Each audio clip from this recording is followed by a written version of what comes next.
Nakakamiss tumira sa probinsya, no? Kaya sobrang nostalgic nitong Kubo Staycation na nakita ko sa Pangasinan. Sobrang presko, may magagandang kama, kumpletong gamit sa kusina, marami pang pwedeng gawin kagaya ng karaoke, badminton, cornhole, darts, board and card games, napakalapit din sa mga tourist spots, at pwede pang mangisda sa kanilang farm. Samahan niyo kami dito sa Bolinao, Pangasinan.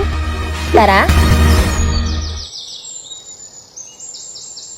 Hello Lessons! Another Lure destination na naman with me, OBR Lourdes. Kakaiba nga yung staycation natin ngayon kasi mararanasan nating matulog sa kubo. Ito nga yung balay ni Baeng na exactly located sa Balingasay, Bolinao, Pangasinan. Sa pagkakaalam ko nga, ito rin yung kauna-unahang Airbnb dito sa kanilang bayan. Pero hanggang ngayon nga, nananatili pa rin dahil sa napakaganda nilang accommodation. Ang nostalgic ng mga ganitong bahay, no? Naaalala ko tuloy yung bahay namin sa Bicol. Ako si Nati Cara, mami ni Ronnie Diaz na nagmamayari ng balay ni Baeng. Kung mahilig kayo sa parang barrio place, maganda dito. Ang sahig ay kawayan, native house siya talaga. Kung gusto nyo mamasyal dito, malapit din kami sa tabing dagat. Marami kayong mapapasyalan dito. Ma'am, bakit nga po balay ni Baeng? Ang tawag namin sa lula namin in Ilocano is Baeng, in memory of their grandmother, which is Lucia Kapwa Kibada.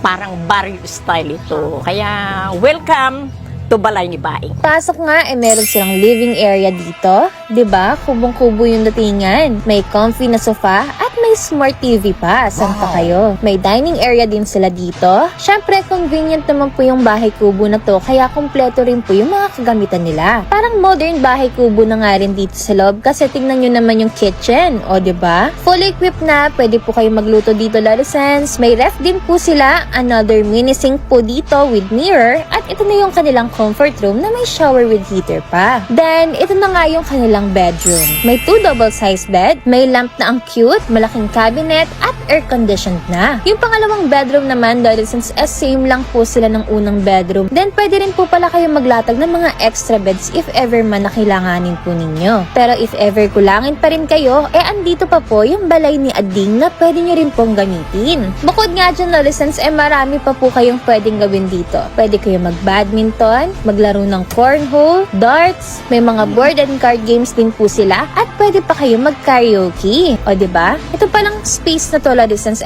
free po na gamitin ninyo. Pwede rin kayo dito kumain, magluto, at tumambay, of course. At isa sa pinaka nagustuhan ko, Lollicents, meron po silang farm na pwede nyo ring pasyalan, ang Taclobo Island. Meron kaming palaisdaan na kanunununuan pa namin from lulo namin hanggang sa naging sa tatay ko, hanggang sa napapunta nga Kironin na may-ari itong balay ni Baeng. Na which is, kung andito kayo, pwede lala kayong ipasyal doon. Pwede kayong mamingwit, pwede kayong magpaluto doon, mamasyal.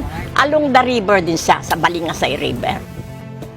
Sobrang babait din po ng mga staff nila dito. May future plan kami na ongoing na gagawing events. Saka maganda ang munisipyo namin, magagaling ang mga opisyalis namin. Pinapaganda nila talaga ang Bolinao. Kaya, come to Bolinao, I enjoy. Mabubook nyo nga ang balay ni Baeng Rest House for just 7,000, good for 15 packs na. For bookings and inquiries, message balay ni Baeng Rest House on their Facebook page. Kaya nga, if gusto nyo ng kakaiba, affordable, at malawak na staycation na malapit pa sa mga tourist spots, baka ang hanap nyo na nga ay ang balay ni Baeng Rest House ng Bolinao, Pangasinan. Again, this is OBR Lourdes. See you on our next Lure destination. Bye!